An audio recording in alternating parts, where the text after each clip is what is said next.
if they are remorseful, they will therefore be careful not to repeat similar occurrences or similar things that they've done in the past.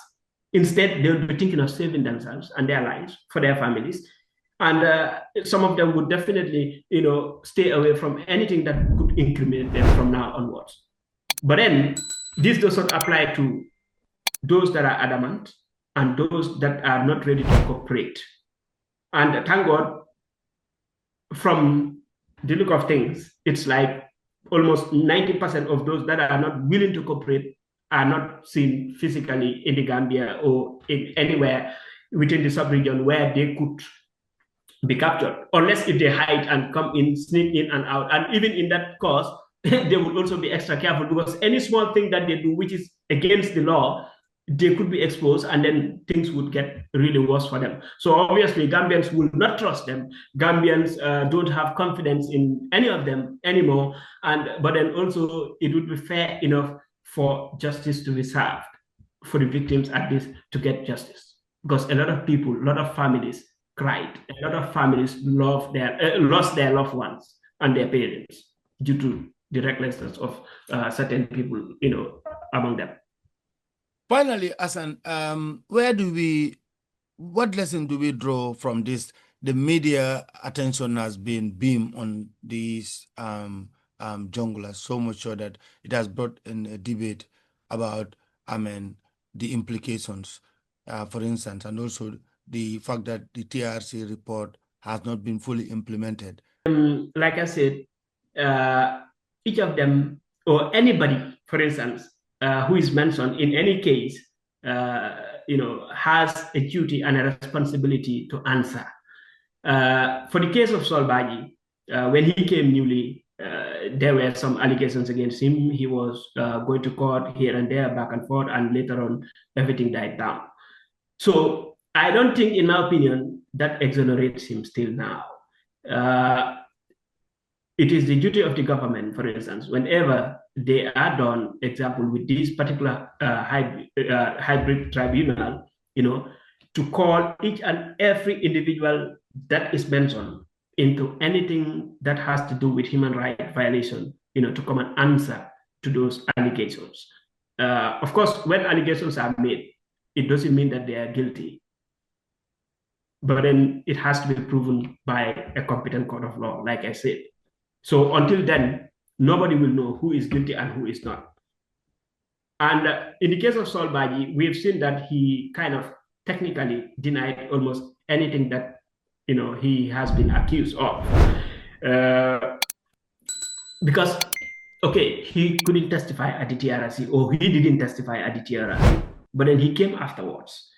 So in my opinion, it is still not over, but then he could perhaps also be granted, maybe he was also granted bail, kind of like all the others that testified previously. Maybe there were certain allegations that were said about him which were later on found to be untrue, and they had to release him or ignore him.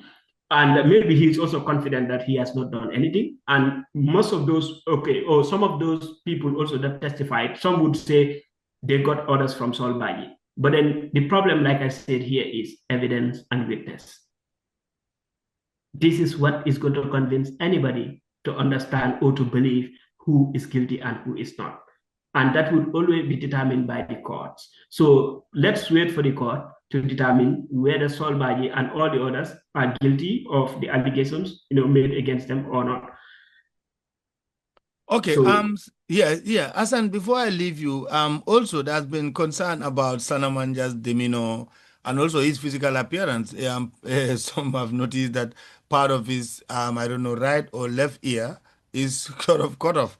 A lot of people don't know Sana, so his physical appearance could really be interpreted or misinterpreted. Well, thank you once again. Of course, that has been observed by many. But again, maybe for some people, it could be strange. But for those who really know Sana very well, that should not be something strange, because, of course, he is the only person that can best explain what really happened to him.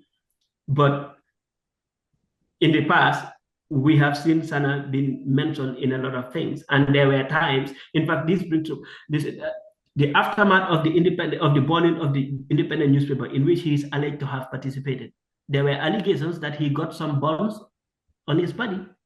So it is now time for him to prove all that and to say whether or not he has participated in the burning of the independent newspaper or not, and whether he actually got sustained some injuries by getting some burns on his body or not. Again, there are allegations that one of his fingers, like has been cut off, whether he did it on his own or whether somebody did it to him, or whether it happened by accident or incident, or whether it is true or not. He is the best person to explain exactly what happened to him.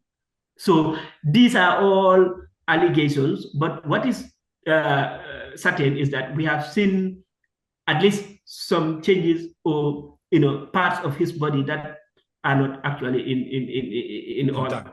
So definitely he has to explain now. Yes, and I want to use this opportunity maybe before you just release me, to first of all thank the Gambia government for their concern and also for the let's say steps taken in not only getting Sana Manjang, but at least trying to improve on our transitional justice system. I think this should teach Sana and any other person who has been accused in the past of gross human rights violation a big lesson. Sana himself should be ashamed of himself.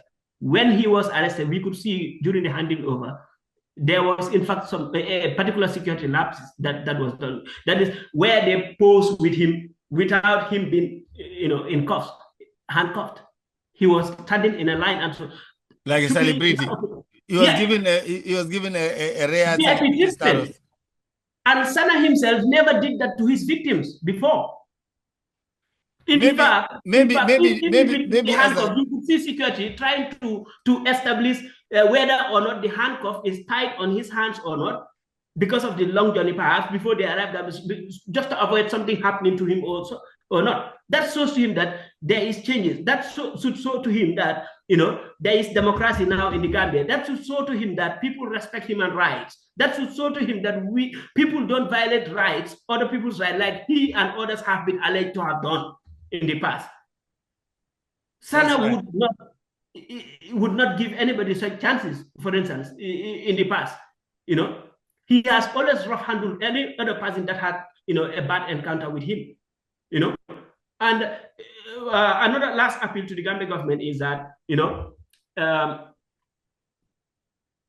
my opinion, the victims have been waiting for so long. Mm-hmm. It is now 9 years since Jammeh left. And some victims have even died due to health complications. Some families are still mourning their loved ones. So I think the Gambia government should also try to improve on the efforts that have already been done to ensure that justice is served, and also to compensate victims, those who lost their family members, especially. So this will help a lot. And so long as there is no justice, there can hardly be peace. Because we have all seen what is happening. Why did we all have kind of sleepless nights in the past days? Simply because of Jammeh's pronouncement and the presence of Sana Manjang and some other unknown people around the sub-region. It's because there is no justice until now. Mm-hmm. If there was justice, by now they would have been in their right places. Either been granted bail, or they are before the courts, or in custody, or anywhere else, or they are free people like any other person.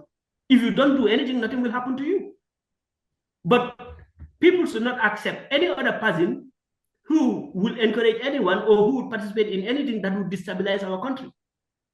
We should never accept that. All we have is our country, and we must all protect and guard our country to the latter. So thank you so much, Mr. Balde, for this opportunity once again. Thank you so much, Assan. Thank you so much.